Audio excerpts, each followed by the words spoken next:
What's up, good people? Mark Holmes here, and as always, I want to say thank you all for watching, commenting, subscribing, and being part of the Joe Boo Sports Report. Without you guys, as well as you ladies, you know that this literally does not work.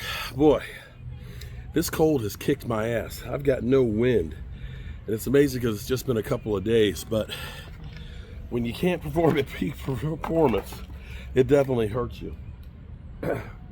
We left 2 weeks ago, and it looks like we left 2 weeks ago here at the Red Brick House. You know, they always say that every electrician has some light switches at his house that don't work, and every plumber has some leaks because he's always taking care of everybody else's, that he never has enough time to take care of his own place. And that's how I feel at this moment, but I'm going to try and take care of it. So this is something to worry about, but maybe it's not something to worry about. The Dallas Cowboys have had a history of lately the second round picks being bust. I can say they hit on about one every five. You can look at it from like 2008, you can say Sean Lee, you can say DeMarcus Lawrence, and you can say Trayvon Diggs. The jury's still out on Sam Williams. We don't know what we have on Nealon and Schoonmaker. Schoonmaker, you have to start worrying about, is this guy going to end up being a bust for us? Because injuries, and you hate to say somebody's injury prone, but it seems to be that this guy is injury prone and can't get in the work to become a good tight end.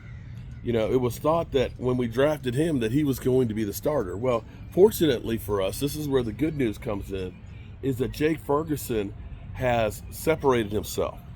And another guy who I thought was going to be really good was going to be Peyton Hendershot, because his rookie year seemed promising, but then again, he had a lot of injuries and so on.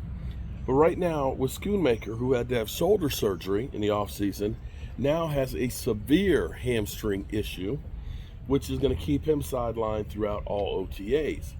Now, the good news is Brett Spam, Ford, has been looking really good.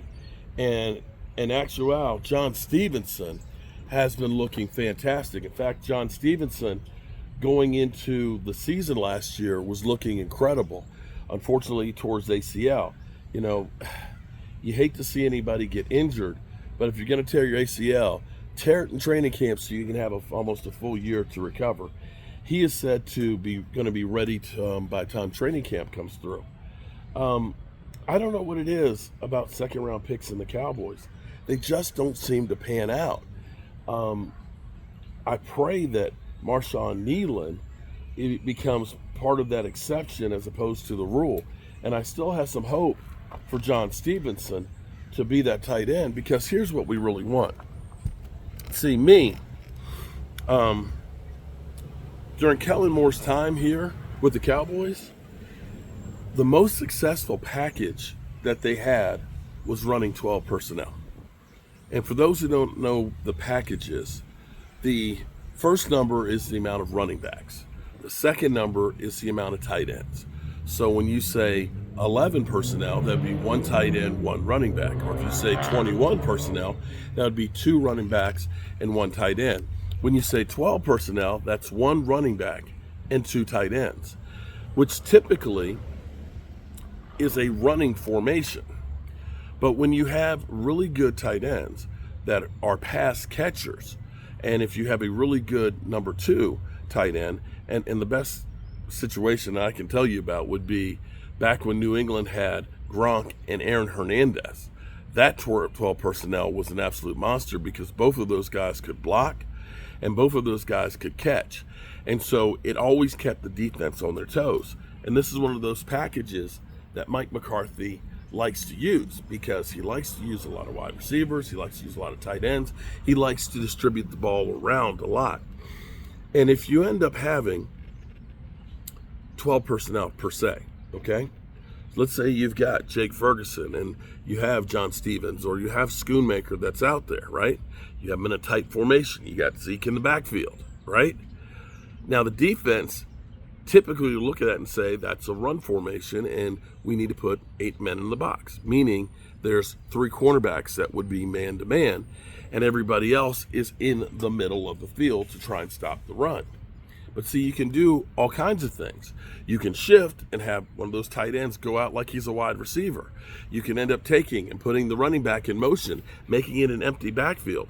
And now all of a sudden you've got 5 receivers going against 3 D-backs, and you can catch a team basically out of position, which ultimately is how you win.